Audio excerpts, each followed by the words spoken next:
হাইলাকান্দির কংগ্রেস ভবনে গিয়ে চাপে পড়লেন সোনার বিধায়ক আমিনুল হক লস্কর। বিজেপির সঙ্গে যোগাযোগের অভিযোগ তুলে আমিনুল হকের বিরুদ্ধে কংগ্রেস কর্মীরা। মিটিং শুরুর আগেই উত্তপ্ত পরিস্থিতি, শেষ পর্যন্ত মাঝপথেই পলায়ন করতে হলো সোনার বিধায়ক আমিনুল হক লস্করকে। হাইলাকান্দির কংগ্রেস ভবনে এসে চাঞ্চল্যকর পরিস্থিতির মুখে পড়লেন সোনার বিধায়ক আমিনুল হক লস্কর। দলকে আরো শক্তিশালী করার জন্য তিনি হাইলাকান্দি কংগ্রেস ভবনে একটি বৈঠকে যোগ দিতে এসেছিলেন, কিন্তু সেখানে পৌঁছানোর পরই একাংশ কংগ্রেস কর্মীরা ওনার বিরুদ্ধে স্লোগান দিতে শুরু করে। পরিস্থিতি ধীরে ধীরে উত্তেজিত হয়ে পড়ে এবং একসময় কংগ্রেস কর্মীদের সঙ্গে তর্ক বিতর্ক এবং ধাক্কাধাক্কির ঘটনা ঘটে বলে অভিযোগ উঠেছে। কংগ্রেস কর্মীদের দাবি, সোনার বিধায়ক আমিনুল হকের সঙ্গে বিজেপির ঘনিষ্ঠ সম্পর্ক রয়েছে। তাদের অভিযোগ, কয়েকদিন আগে ওনাকে গুয়াহাটি বিজেপি অফিসে দেখা গিয়েছিল এবং এর জন্য ওনাকে দেখে একাংশ কংগ্রেস কর্মীরা ওনার বিরুদ্ধে স্লোগান দিতে শুরু করে। অবশেষে পরিস্থিতি আরো খারাপ হওয়ার আশঙ্কা থাকে, ওনাকে কংগ্রেস ভবন থেকে পলায়ন করতে হয়। বিস্তারিত দেখতে থাকুন। আজকে যখন আমাদের কংগ্রেস অফিসের মধ্যে একটা মিটিং ছিল, সেই মিটিংয়ে আমরা বিজেপির একজন নেতাকে দেখতে পেলাম, সোনার বিধায়ক আমিনুল হক।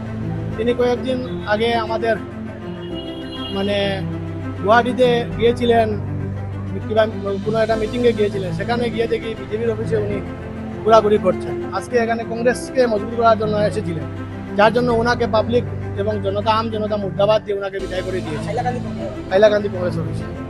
এবং বিগত যে ইলেকশন হয়েছে, নির্বাচন হয়েছে, সেই নির্বাচনে উনি হাইলাকান্দি এবং করিমগঞ্জের ইনচার্জ ছিলেন শ্রীভূমি জেলার, কিন্তু ওনার কোনো একটা দায়িত্ব ছিল না এবং ওনার সঙ্গে যাদের ভালো ছিল সম্পর্ক, ওনাদেরকে নিয়ে উনি ওপেন বিজেপি এবং এজিপি করিয়েছিলেন।